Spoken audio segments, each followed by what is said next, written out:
Hello and welcome to the Supercognition. I'm Captain Redeye, and today I'm going to show you how to build a badass Knight-Enchanter in Dragon Age Inquisition. Thank you for stopping by and I hope you all enjoy.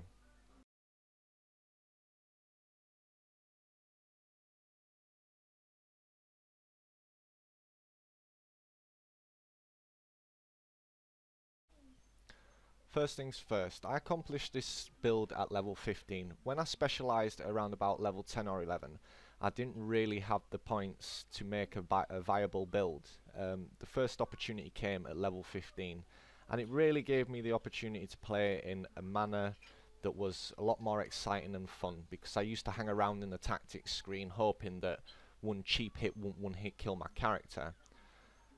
To complement my build, I went with Cassandra as my main tank, who specialised as a Templar, and both taunt abilities. Sarah was my first range DPS, her build was centred around the quick draw ability, and Solus was my spirit mage, focusing on revival and barrier, and he was surprisingly good, much better than Vivienne in my opinion. The armour that I wore was the pre-order bonus, which was the light armour of the dragon, and it came with a great guard ability on hit. And my weapon was Tirida's Staff, if that's how you pronounce it. A great weapon which can be acquired early on in the game by scouting all the landmarks in the hinterlands. And after you've done that, you can get an operation at your war table. It's a long time, around about 16 to 24 hours, depending on how much points you're having in the Inquisition. But once you get it, it's a weapon that will last you for a very long time unless you have better schematics or whatever. It is worth noting that even as you will see in the video, I do quite a bit of damage and my health bar hardly moves in some fights, but you will die, and it is just a matter, you know, it's a matter of fact in most games. But this will help you get through Nightmare, and it will make your time through the game a lot easier.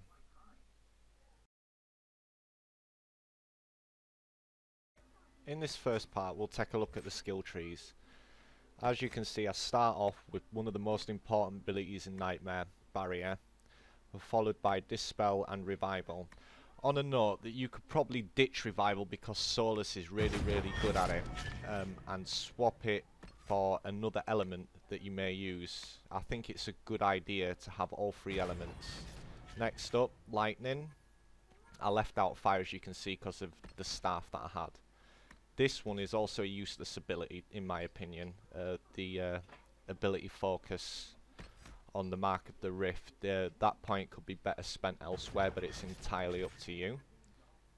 And now, this is also a very important ability, Winter's Grasp, as with the area of effect you can freeze enemies, giving you a bit of breathing room in a tight fight.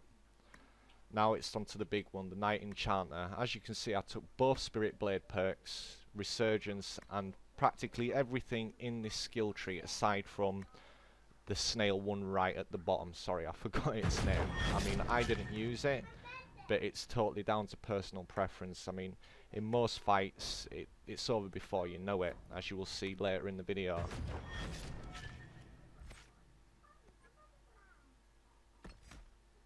And I just spent the last one there, yeah, for added regenerative mana, which will come in very handy with your Spirit Blade.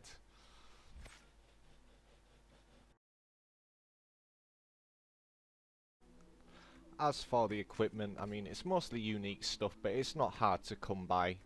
As you can see, Tirida's Staff that I mentioned earlier, that's a pretty good weapon for doing pretty much nothing, really. The most important one is definitely the armor, as you will see in a second. That generate guard ability is absolutely amazing. I mean, it's another layer of life, and that's always good in Nightmare. In case you're wondering how to get that ability, it's Fade Touched Obsidian in the Masterwork slot whenever you craft. Believe me, once you've got that on, you will absolutely love it, and it will make your life so much easier in Nightmare. As for the accessories, again, just generic stuff that I've picked up off dead bodies. I mean, to give me a bit of an edge, but it's nothing really special. Anybody can get this, and that is that.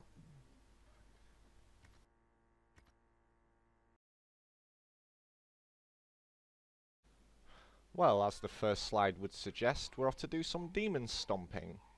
When I recorded this, I was in the Exalted Plains. Nothing special about the area except that when I recorded it, everything was a level above me, which I think is a great demonstration of just how good this build is and the class as a whole. Totally overpowered. For the record, I am aware that I'm playing like an idiot, but in my defense, I am a complete idiot. So there you go. Doing nothing special at the minute. You can see Sarah letting off her leaping shots, and me just taking on that despair demon. Cass has already gone down, which is not a surprise because she spends most of her time on the floor in this game anyway. Just look at that Spirit Blade go. Just chews through barriers, chews through enemies. And even though they're wraiths, they're still pretty good. There goes the Resurgence to bring back my allies. Very, very handy ability if you've got the focus. And you saw Sarah getting another leaping shot in.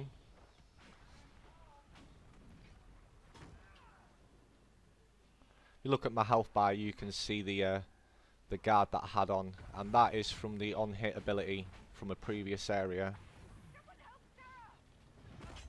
Here's a good bit coming up, and it shows just how great the Spirit Blade is. I mean, look at that. Cross-class combo. Dead.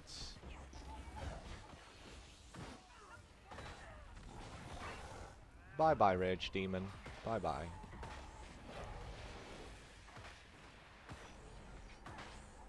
Now, the Pride Demons are tough, but they ain't as tough as you. I mean, just look at that health bar in the top corner. It ain't even moving, man.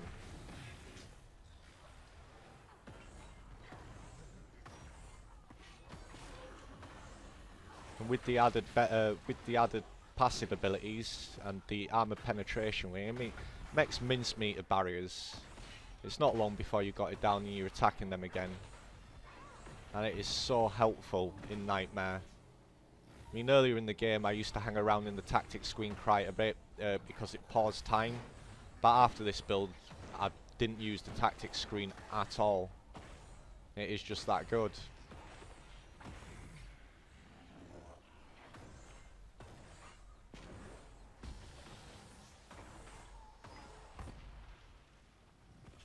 Huh? Demon's done. Demon's dead. Close up the rift and it's bye-bye, demons. And one more rift closer to your achievement. Again, this is just more of the same. But I added this one because it had Greater Terrors in, and I absolutely hate Greater Terrors. They're so annoying. Disappearing underground and popping up like some Mortal Kombat fighter with an uppercut to your face. Absolutely frustrating. But as you'll see in a second, that Spirit Blade, it makes mincemeat of them. Watch, watch, watch. Bye, Greater Terror. They ain't gonna terrorize nobody anymore, especially you.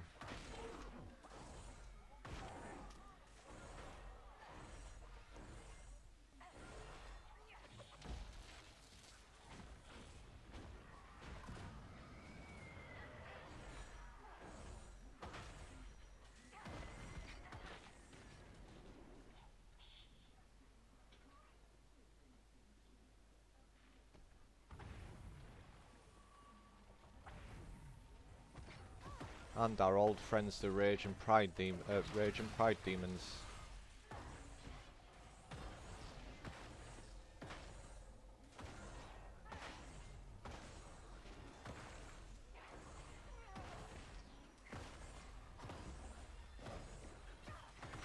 Ah, that Rage Demon just doesn't want to die, does it? Damn.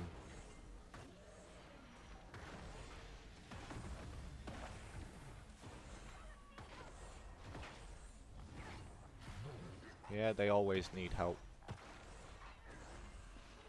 But with your new build, it don't really matter that much.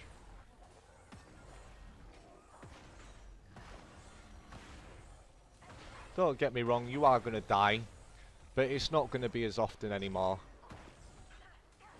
And yeah, I mean, I don't know what else to say really.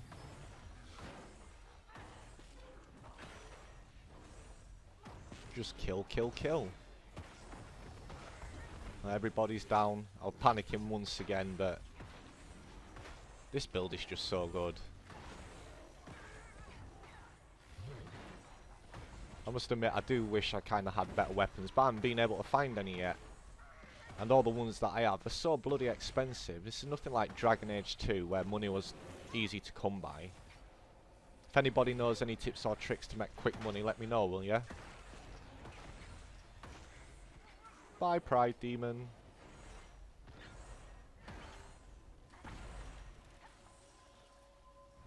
And another demon down.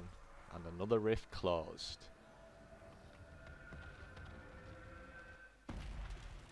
Boom. And that's demon stomping. Fresh off some demon stomping, and now we're on to some great bear bashing.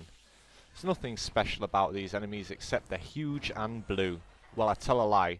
They drop, well, rarely drop a great bear paw, which is a masterwork item that can be put into the masterwork slot of any item that you create. And if it's successful, it will add 10% onto your stats, which is pretty neat, really. Yeah, screaming for Cass again, because it's killed her. And now it's after the elf. This game has a thing for elves, I reckon. Or do you reckon because it just does too much damage? I don't know. Anyway, Cass is up. And she's down. Aw, bless. And in retaliation, the Knight-Enchanter gave the bear a smack on the bum. It's very kind of her.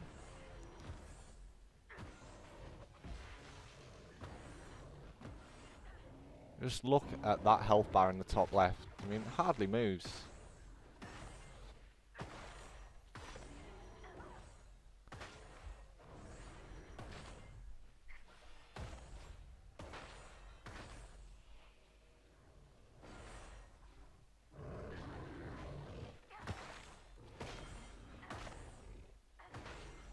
And bang, the bear is gone.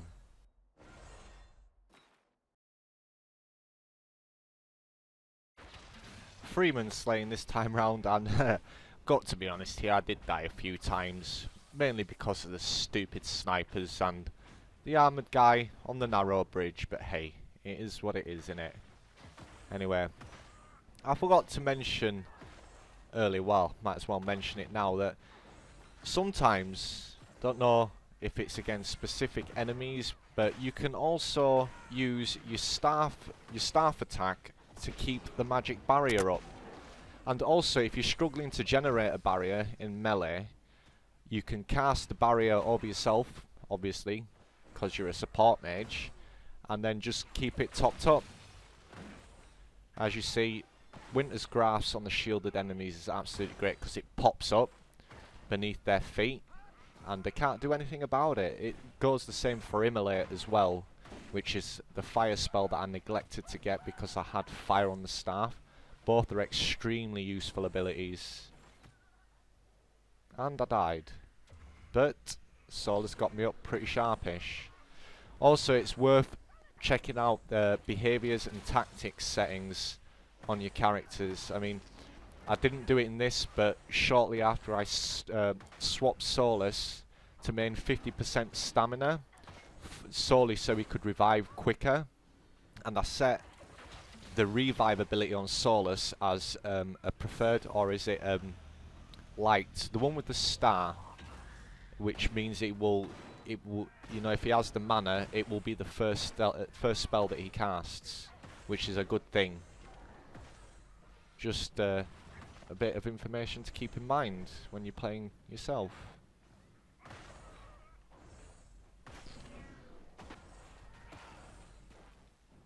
In any scenario with ranged enemies, it's best to take them out first, which I normally would have done, but as I mentioned earlier in the video, I was playing like an idiot, so this is also another part where I died because I got caught behind that little barrel to the left, and the big armoured guy just tonked me.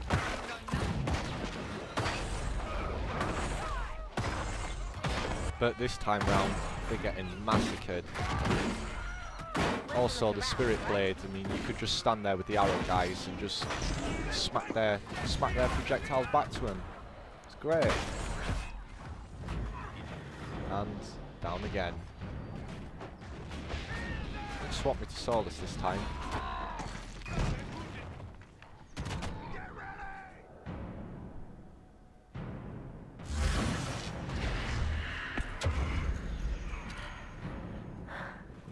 Back from the ashes like a green phoenix.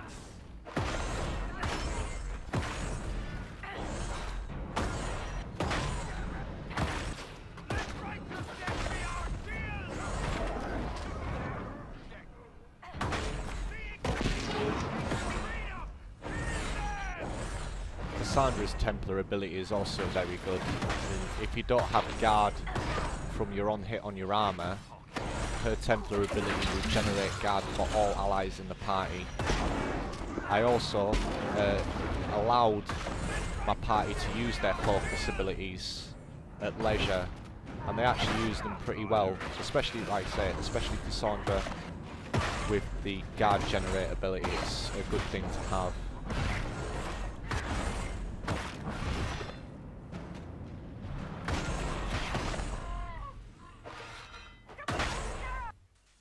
Don't run away.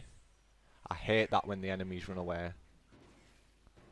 After a bit of looting, which I've kindly speeded up for you, I catch up with the giant armoured dude and put him out of his misery, like this. Smack in the face.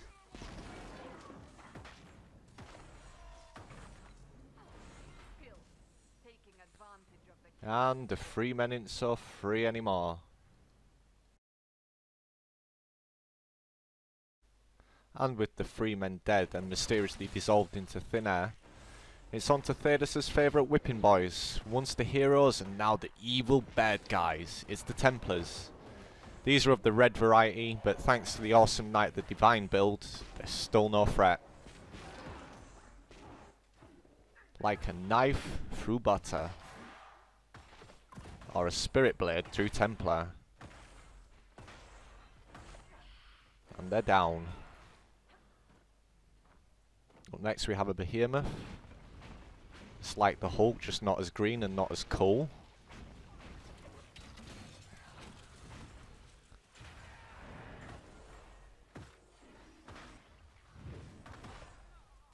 And as you can see again, Spirit Blade making easy work of your foes and leaving you not in that much danger.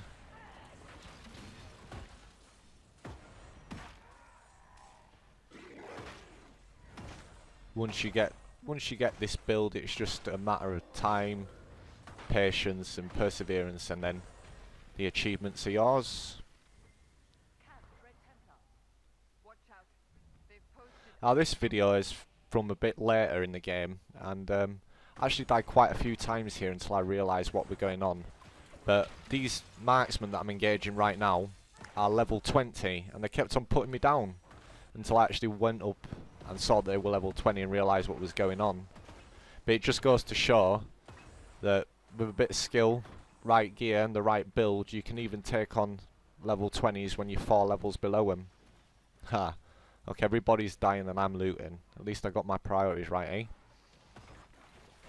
Anyway.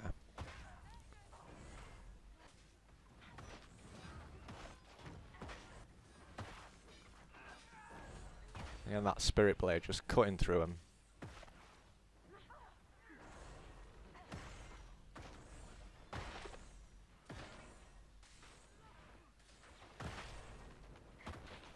Bang. The Templars are gone.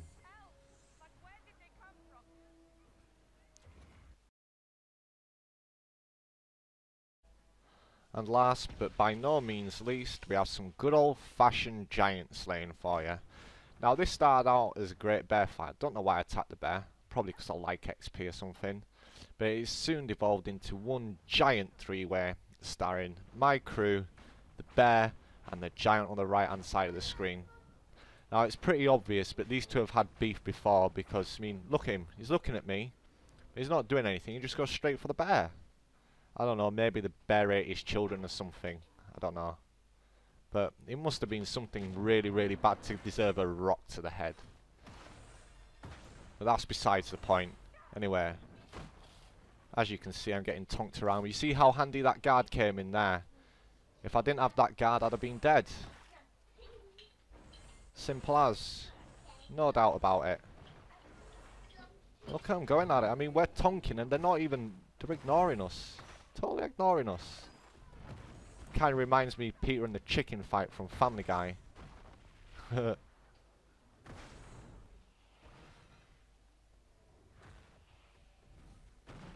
Oh. See, the game eventually let me cast my barrier.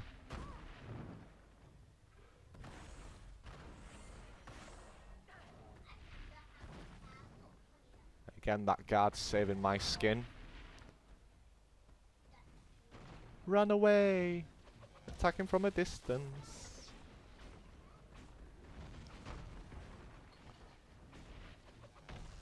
Oh, just stomped on the bear's head and killed him. That is not a nice way to go. Anyway, time to finish this fight.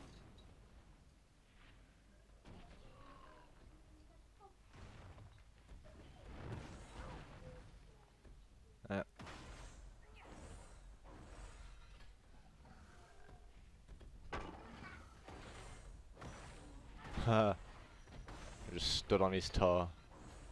And now he's going to start wailing his arms like a little kid. Fantastic.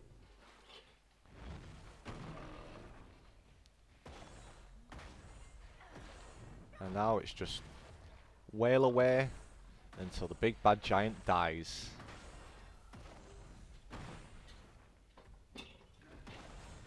There you have it, folks.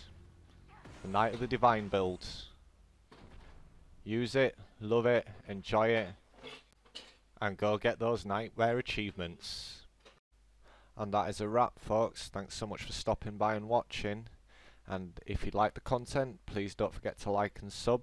And we'll see you next time in another one of our videos. Bye bye.